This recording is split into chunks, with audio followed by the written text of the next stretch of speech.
Mamun's Care, Essential English, Book 3, Phonetics, Intonation. প্রিয় শিক্ষার্থী, intonation শব্দের অর্থ স্বরভেদ, অর্থাৎ কণ্ঠস্বরের পার্থক্য বা তারতম্য। আমরা যখন কথা বলি তখন বিভিন্ন রকম সেন্টেন্স আমরা ব্যবহার করি।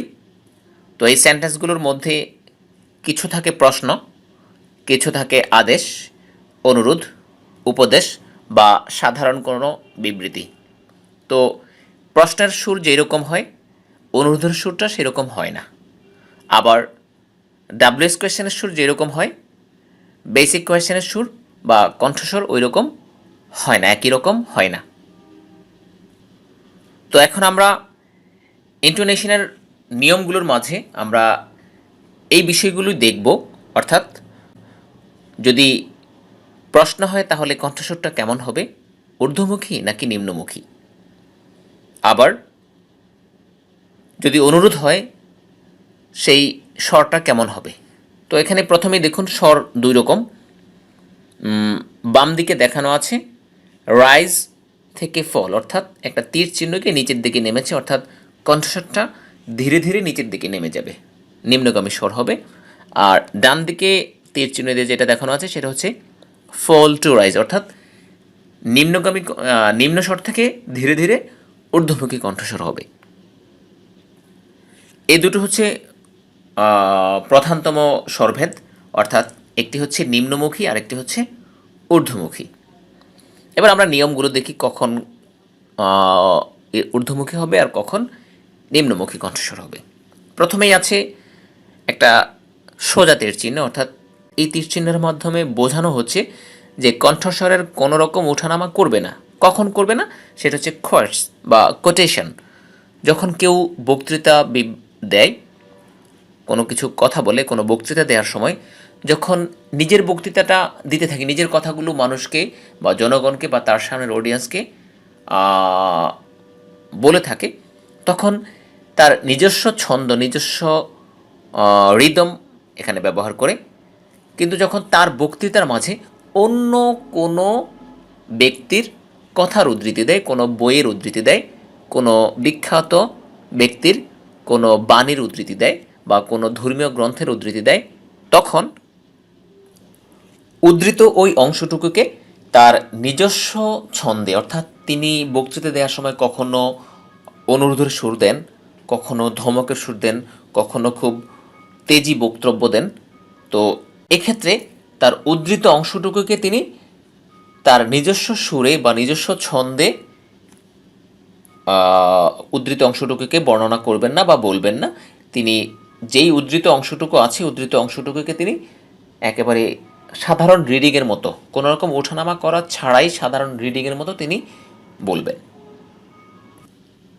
যেমন কেউ যদি তার বক্তব্যের মাঝে ব্যবহার করে যে নেপোলিয়নের উক্তি, give me a good mother I shall give you a good nation.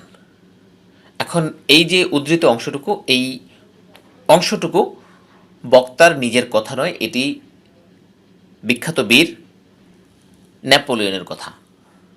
এখন নেপোলিয়নের কথাকে তিনি যে তার নিজের বক্তৃতায় উদ্ধৃত করলেন, এখন তার নিজস্ব ছন্দে, নিজস্ব ভঙ্গিতে এটা এই সেন্টেন্সটুকুকে বা এই উদ্ধৃত অংশটুকুকে উদ্ধৃত করবেন না। তিনি এই অংশটুকুকে রিডিংয়ের মতো বলবেন, সাধারণ রিডিংয়ের মতো, কোনো রকম ওঠানামা না করে। আবার কখনো কোনো ধর্মীয় বক্তব্যে, বিশেষ ওয়াজ মাহফিলে আমরা লক্ষ্য করি যে বক্তা যখন তার নিজস্ব সুরে মানুষকে কোনো বিষয়ে বোঝান, তখন তিনি কখনো ভিন্ন ভিন্ন সুরে নিজস্ব ভঙ্গিতে উদ্ধৃত করেন, তিনি তার বক্তৃতাকে প্রকাশ করেন, তার কথাগুলোকে মানুষের কাছে পৌঁছান। কিন্তু যখন পবিত্র গ্রন্থ, পবিত্র কুরআন থেকে কোনো আয়াত উদ্ধৃত করেন বা কোনো হাদিস শরীফ থেকে কোনো কিছু, কোনো একটা অংশ উদ্ধৃত করেন, তখন তিনি সেটাকে সাধারণ কুরআনের যেই তেলাওয়াতের যেই ধারা আছে সেভাবে করেন, তার নিজস্ব সুরে স্বাভাবিকভাবে করেন না। এটাই হচ্ছে এই কোটেশন, বা যখনই কোনো নিজস্ব কথার বাইরে যখন কোনো বই বা কোনো ব্যক্তি থেকে উদ্ধৃত করা হবে তখন উদ্ধৃত অংশটুকুকে সাধারণ রিডিংয়ের মতো করতে হবে। এটাই হচ্ছে ইন্টোনেশনের নিয়ম। এরপর 2 নম্বর রিকোয়েস্ট। রিকোয়েস্ট মানে হচ্ছে অনুরোধ। অনুরোধের সুরটা দেখুন নিম্নমুখী তীর দেয়া আছে, সুতরাং বোঝাচ্ছে কণ্ঠস্বর নিচে নেমে যাবে। যেমন please give me a glass of water, আমাকে এক গ্লাস পানি দেন। এখন কেউ যদি এই কণ্ঠস্বরটাকে উঠিয়ে দেয় তাহলে এরকম হবে please give me a glass of water, অর্থাৎ বাংলা এই সেন্টেন্সটাকে করলে এরকম হবে আমাকে এক গ্লাস পানি দেন, কিন্তু এটা অনুরোধের সুর বোঝায় না। একটু নিম্নমুখী কণ্ঠস্বর হতে হবে, আমাকে এক গ্লাস পানি দিন, দয়া করে আমাকে এক গ্লাস পানি দিন। তাহলে ইংলিশটা এরকম হবে please give me a glass of water, অর্থাৎ ধীরে ধীরে কণ্ঠস্বরটা নেমে যাবে। এরপর number 3 assertive interrogative. Assertive interrogative এর মানে হচ্ছে কোনো সেন্টেন্স বাস্তবে অ্যাসার্টিভ সেন্টেন্স, কিন্তু সেন্টেন্সের টোন বা এটার সুরটা প্রশ্নের মতো সুর হয়, অর্থাৎ সেন্টেন্স অ্যাসার্টিভ কিন্তু টোন ইন্টারোগেটিভ। যেমন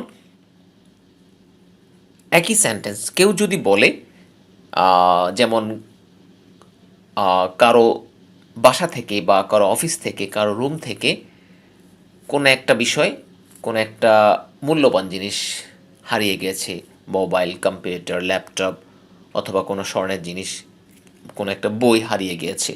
এখন যার বইটা হারালো বা যার ওই দামি জিনিসটা হারালো তিনি কোনো একজন লোককে সন্দেহ করছেন যে হয়তো তিনি এই জিনিসটা নিয়েছেন, আমার এই বস্তুটা তিনি নিয়েছেন এরকম। এখন যাকে সন্দেহ করা হচ্ছে তিনি যদি সেন্টেন্সটাকে বলেন এভাবে যে আমি নিয়েছি, অর্থাৎ এই আমি নিয়েছির দ্বারা যাকে সন্দেহ করা হচ্ছে তার স্বীকারোক্তি বোঝাবে, তখন লোকজন বলবে যে হ্যাঁ নিয়েছে সুতরাং দিয়ে দাও। কিন্তু তখন এই কথাটাকেই যদি আমি নিয়েছি কথাটাকে যদি বক্তা একটু টোন চেঞ্জ করে দেন, সুরটাকে চেঞ্জ করে দেন, আমি নিয়েছি, দেখুন স্বাভাবিকভাবে তার কণ্ঠস্বর চেঞ্জ হয়ে যাচ্ছে। একটা হচ্ছে স্বাভাবিক আমি নিয়েছি, আর একটা হচ্ছে স্বাভাবিকের চাইতে ব্যতিক্রম টোন, অর্থাৎ অ্যাসার্টিভ। আমি নিয়েছি মানে এটা একটা সাধারণ, যদি আমরা কথা বলার সময় তো দাড়ি কমা প্রশ্নবোধক চিহ্ন এগুলো কিছু থাকে না, কিন্তু যদি লিখে একটা দাড়ি দিয়ে দেওয়া হয় তাহলে মনে হবে যে কারো স্বীকৃতি যে আমি নিয়েছি।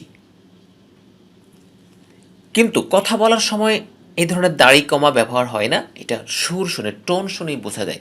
যখন এই কথাটাকে বলবে আমি নিয়েছি, তখন এটা দিয়ে বোঝাবে না যে তার স্বীকৃতি, এটা দিয়ে বোঝাবে তিনি এই কাজটা করেননি, তিনি নেননি, এটা তিনি অস্বীকৃতি জানাচ্ছেন।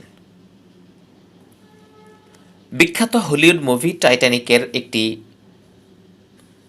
সেন্টেন্স ছিল, এরকম উদ্ধৃতি ছিল এরকম, এখানে নায়িকার মা তাকে প্রশ্ন করেছিল কোনো একটা বিষয়ে যে why are you being so selfish. প্রশ্নটা why are you being so selfish এর মানে বাংলা মানে হচ্ছে তুমি কেন এমন স্বার্থপরের মতো আচরণ করছো। নায়িকা তখন রিপ্লাই করেছিল, জবাব দিয়েছিল আই এম বিং সেলফিশ। দেখুন সেন্টেন্সটা হচ্ছে এরকম আই অ্যাম বিং সেলফিশ।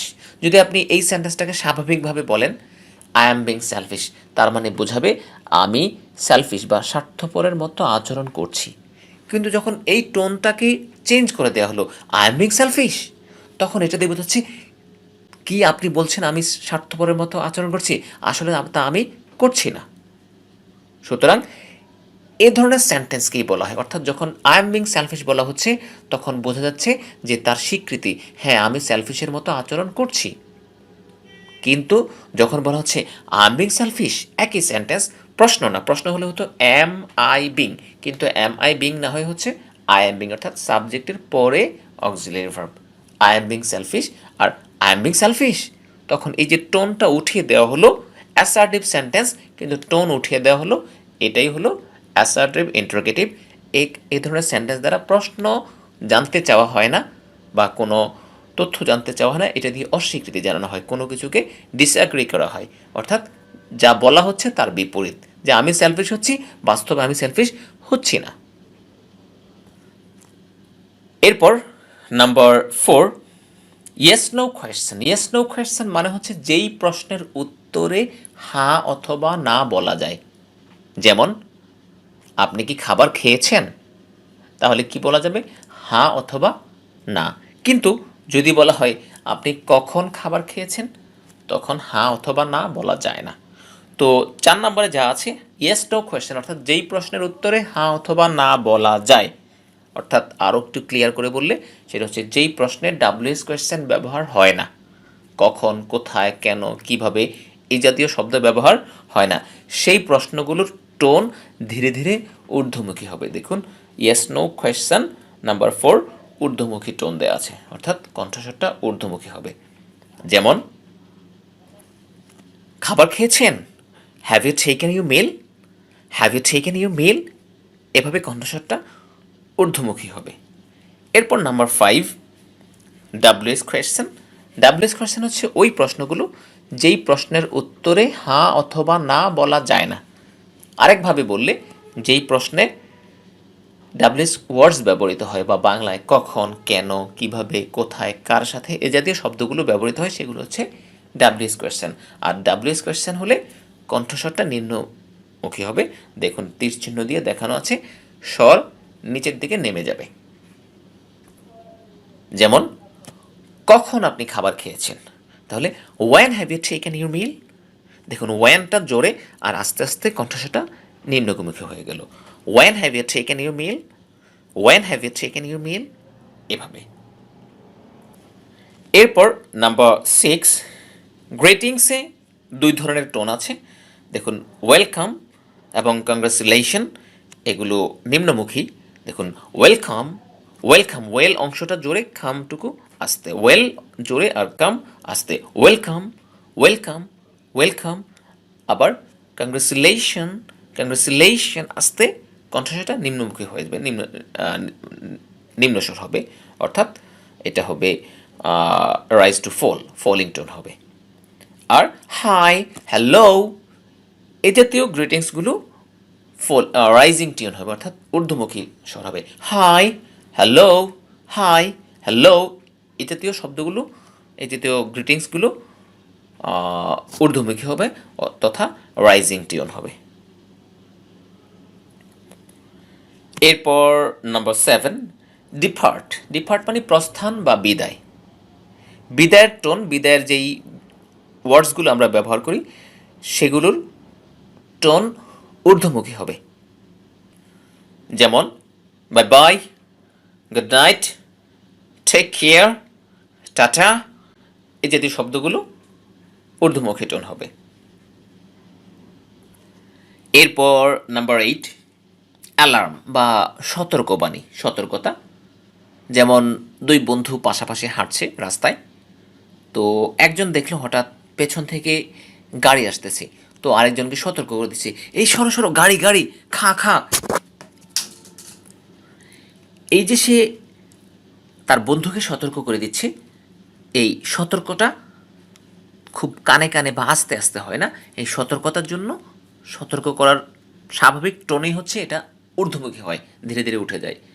আবার মনে করুন ছোট ছোট ছেলে মেয়েরা খেলছে, কোনো একটা জায়গায় খেলছে, হঠাৎ দেখলো বাবা আসতেছে, এখন বাবা খেলছে, দুষ্টমি করছে, বকা দেবে, এই জন্য বলছে এই পালাও পালাও, বাবা বাবা, ফাদার ফাদার। তাহলে এই যে সতর্ক করছে ঊর্ধ্বমুখী টোন। আবার কেউ বনে গিয়ে বা কোনো এক জায়গায় ঘুরতে গিয়ে হঠাৎ দেখলো পাহাড়ি অঞ্চল থেকে বাঘ আসতেছে, তাহলে কি করবে, সতর্ক করবে খুব জোরে, বাঘ বাঘ, টাইগার টাইগার। একইভাবে কেউ যদি চোর ডাকাত দেখে, তাহলে চোর চোর, ডাকাত ডাকাত বলে খুব ধীরে ধীরে খুব ঊর্ধ্বমুখী আওয়াজ করবে, অর্থাৎ সতর্ক করবে, এই কণ্ঠস্বরটা ঊর্ধ্বমুখী হবে। এরপর নাম্বার 9 সারপ্রাইজ, অর্থাৎ কোনো কিছু দেখে বা শুনে আশ্চর্য হওয়া। যখন কেউ কিছু দেখে আশ্চর্য হয় তখন হঠাৎ করেই কণ্ঠস্বরটা উঠে যায়, অর্থাৎ নাটকীয়ভাবে কোনো রকম ধারাবাহিকতা ছাড়া হঠাৎ কণ্ঠস্বরটা উঠে যায়। যেমন কোনো একটা সুন্দর দৃশ্য দেখে ওয়াও কি সুন্দর, ও কি সুন্দর, আহা কি অথবা কোনো একটা আশ্চর্যবোধক কিছু, আশ্চর্যজনক কিছু শুনলো, যে একটা ভালো স্টুডেন্ট শুনলো দুঃসংবাদ, যে সে রেজাল্ট খারাপ করেছে, ফেল করেছে। এখন কি এমন ভালো ছাত্র, যদি তার নিজস্ব ভাই বা আত্মীয় স্বজন কেউ হয় তাহলে হয়তো দুঃখ পাবে, সেটা ভিন্ন। কিন্তু যখন অন্য কারো বিষয় হয়, যে নিজস্ব কেউ না কিন্তু তার বিষয়ে বা সেই পরীক্ষার্থীর বিষয়ে যেমন প্রত্যাশা ছিল তার ঠিক বিপরীত একটা রেজাল্ট সে পেল, তখন এভাবে আমরা বলি কি এমন ভালো স্টুডেন্ট সে ফেল করলো, অথবা এত দুর্বল মানের স্টুডেন্ট এত ভালো রেজাল্ট করলো, তখন কি আমরা আশ্চর্য হই। বা হঠাৎ একটা সংবাদ পেলাম, কোনো দেশের একজন বড় একজন কেউ পরিচিত বা অ্যাক্টিং কোনো দেশের পাওয়ারফুল নেতা, হঠাৎ শুনলাম তিনি মারা গিয়েছেন, তখন আমরা কি করব?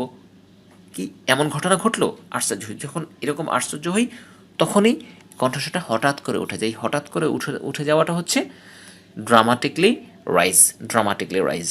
এরপর আছে নাম্বার 10, এটা হচ্ছে কমান্ড বা আদেশ। আদেশের ক্ষেত্রে কখনো কখনো দেখা যায় যে ড্রামাটিকলি ফল করে, অর্থাৎ সারপ্রাইজের ক্ষেত্রে যেভাবে নাটকীয়ভাবে বা ড্রামাটিকলি উঠে যায়, রাইজিং টিউন হয়, ড্রামাটিকলি রাইজিং হয়, আর কমান্ডের ক্ষেত্রে ড্রামাটিকলি ফলিং হয়। যেমন কখনো আমরা দেখতে পাই কোনো সেনাবাহিনী বা কোনো সুসংগঠিত বাহিনীর কুচকাওয়াজে এভাবে তাদেরকে নির্দেশ করা হয়, সোলজার মার্চ ফরওয়ার্ড। এখন সোলজার বলে সবাইকে মনোযোগ আকৃষ্ট করা হয়, সবার মনোযোগ আকর্ষণ করা হয়। আর এর পরের কথাটুকু এত আস্তে বলে, নিম্ন কণ্ঠস্বরে বলে যে সবাই শুনতে পায়, কারণ সোলজার বলার সাথে সাথে তারা সবাই পিনপতন নীরব হয়ে যায়, যে তখন খুব আস্তে কিছু বললেও শুনতে পায়। তো যাই হোক, এটা হচ্ছে কমান্ড। আমাদের মূল যেই এখানে বিষয়গুলোকে নজর দিতে হবে সেগুলো হচ্ছে রিকোয়েস্টের সুর, এরপর assertive interrogative, yes no question, WS question. এই কটা হচ্ছে খুব বেশি গুরুত্বপূর্ণ, এগুলোকে আমাদের গুরুত্ব দিতে হবে এবং এগুলো প্র্যাকটিস করতে হবে।